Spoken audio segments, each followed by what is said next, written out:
The war has ended. The deal has been signed. Iran and US have signed on the dotted lines. From Moscow to Beijing, from New Delhi to Paris, congratulatory messages are pouring in.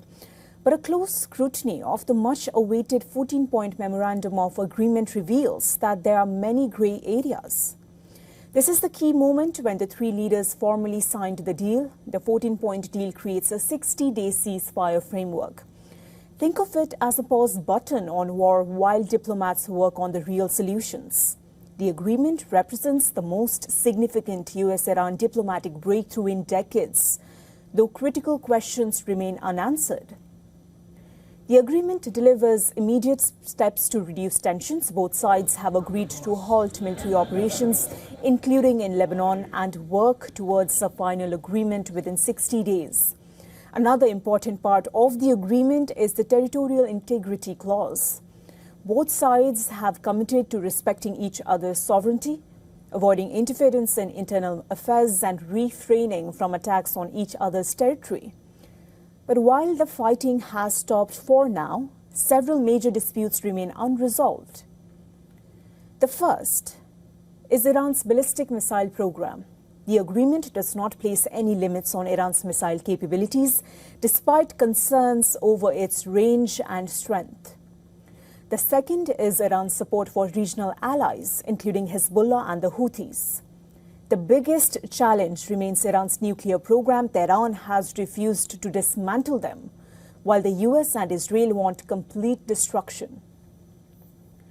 While security issues dominate the negotiations, the agreement also focuses on rebuilding Iran's economy through a proposed $300 billion reconstruction package. The key question is, who will pay for it? The United States will reportedly coordinate the reconstruction plan, but has said it is not directly responsible for funding it. Then there are the Gulf nations. Will they pay to rebuild Iran after suffering heavy damages from Iranian missile and drone attacks? There is absolutely no clarity.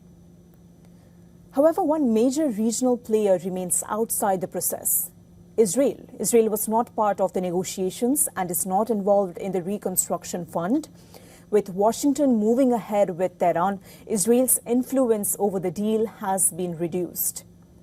Meanwhile, the reopening of the Strait of Hormuz is being seen as one of the biggest economic gains from the deal, but restoring normal shipping will not be immediate.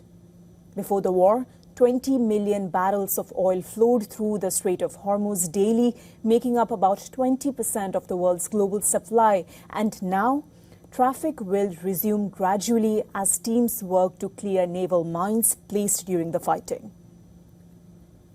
The threat of underwater mines is raising concerns among shipping operators over safe passage through the Strait of Hormuz. Clearing the threat could require minesweepers, underwater drones, sonar systems, and specialized teams, with the operation potentially taking 40 to 30 days.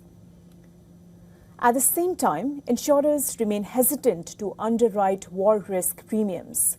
While uncertainty grows over Iran's plan to impose maritime fees after 60 days for navigation support, safety services, and related costs.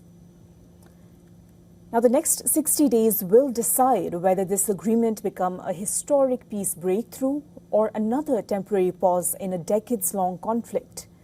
Negotiators must now resolve the hardest issues: nuclear limits, inspections, missiles, proxy groups, and funding. The war may have paused, but the real battle has moved to the negotiating table.